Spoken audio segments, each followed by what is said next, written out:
Travel industry itu ya, khususnya travel agency di dalam hal ini, memang merupakan suatu bisnis industri yang paling kena dampaknya, yang paling besar lah boleh dibilang. Even di dalam travel industry sendiri, misalkan kalau dibandingkan dengan airlines business, hotel business, travel agency itu memang yang paling terkena impact-nya yang paling besar. Revenue itu tahun lalu itu bisa hampir nol gitu loh, Bu.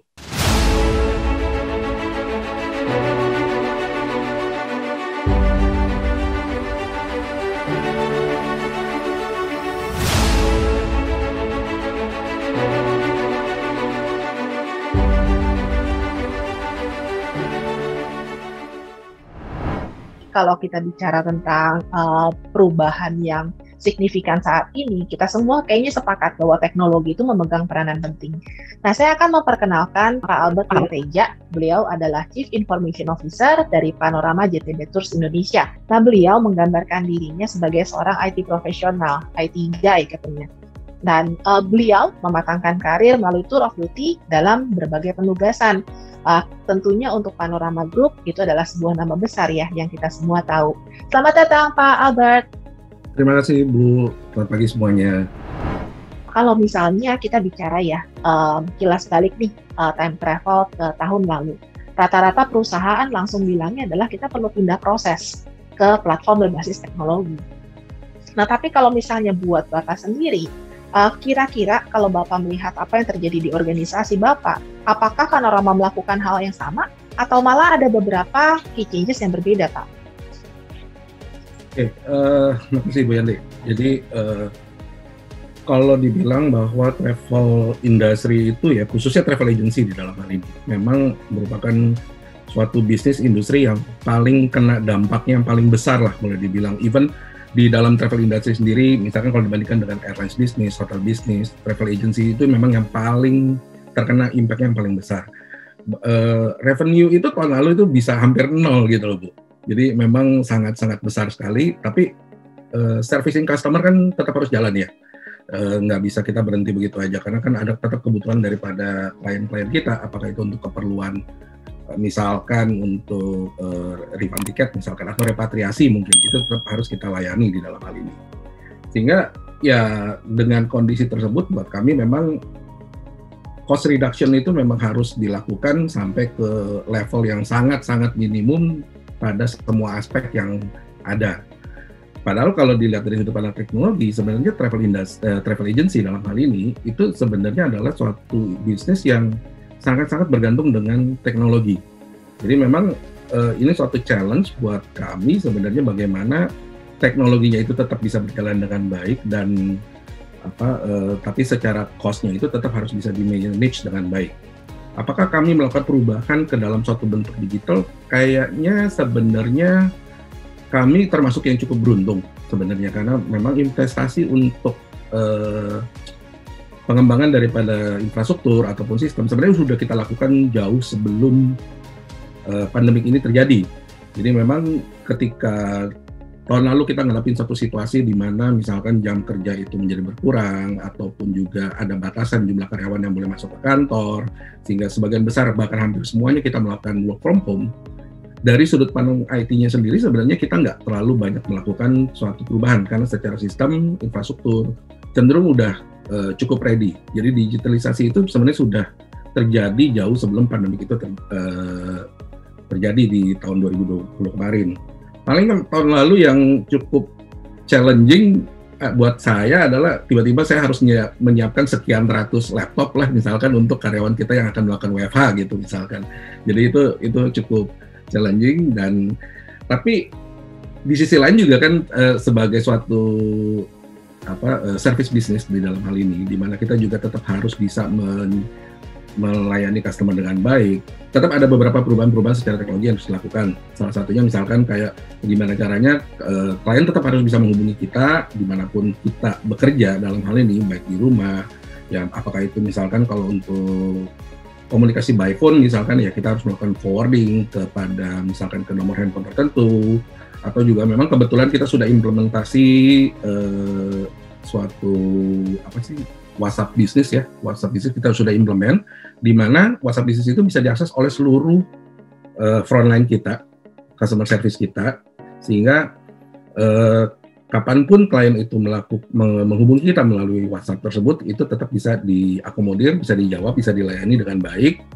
Walaupun pada prinsipnya nggak ada karyawan kita pada saat itu yang berada di kantor sebenarnya, tapi itu semua bisa dilayani dengan baik.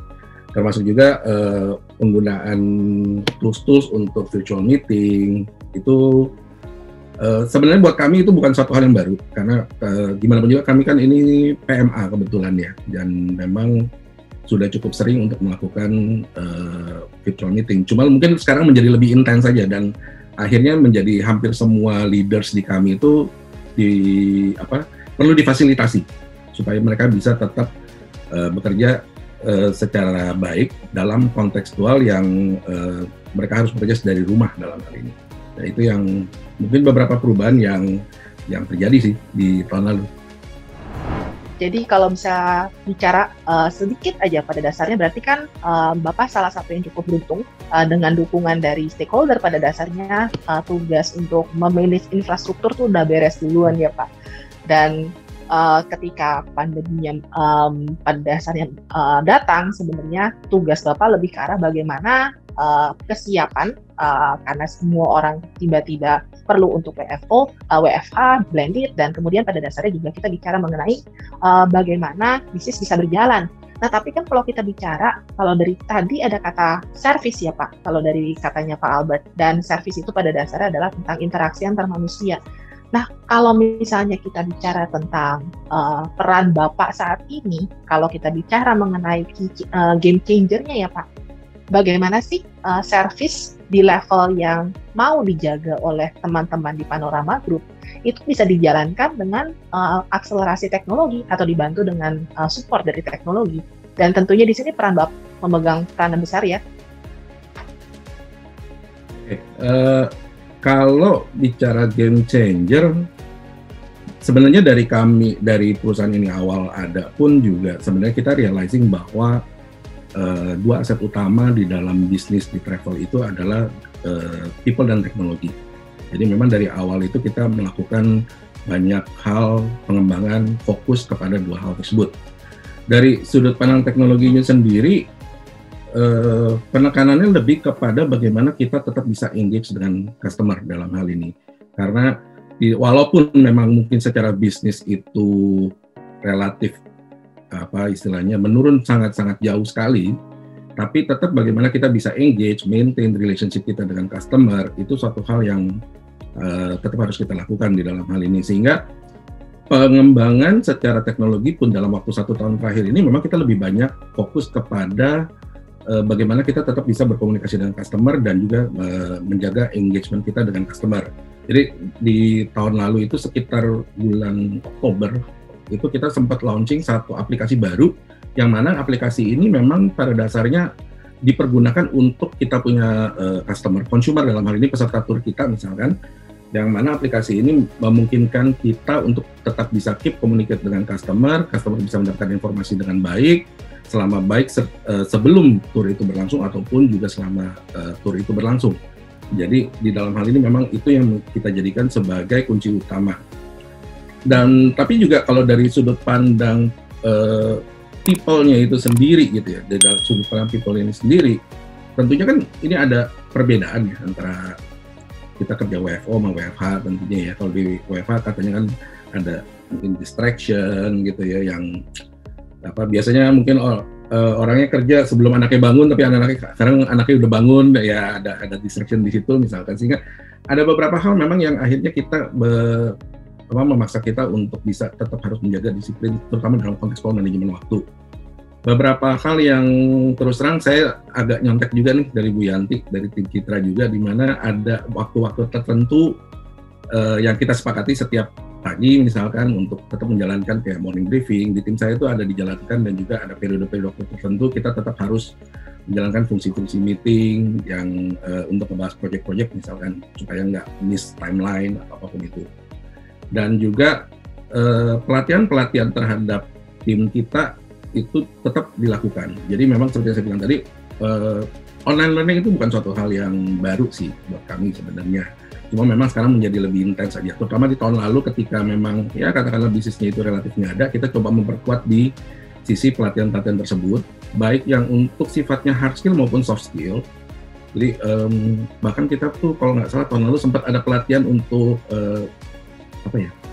berdandan kalau saya nggak salah, itu untuk melakukan make up gitu segala macam, itu sampai itu kita lakukan karena memang gimana pun juga kita perlu banget untuk menjaga tim kita itu tetap punya motivasi yang baik di dalam bekerja, dalam servicing, juga untuk supaya mereka juga keep update dengan perkembangan yang ada, aturan-aturan yang ada, dan juga memastikan, ya tujuan utamanya sebenarnya untuk memastikan supaya ketika bisnis itu kembali, kita itu siap untuk melakukan servicing kepada customer, ya istilahnya supaya motor itu tetap panas gitu loh Bu, jangan terutama kalau udah setahun gini kan takutnya lupa di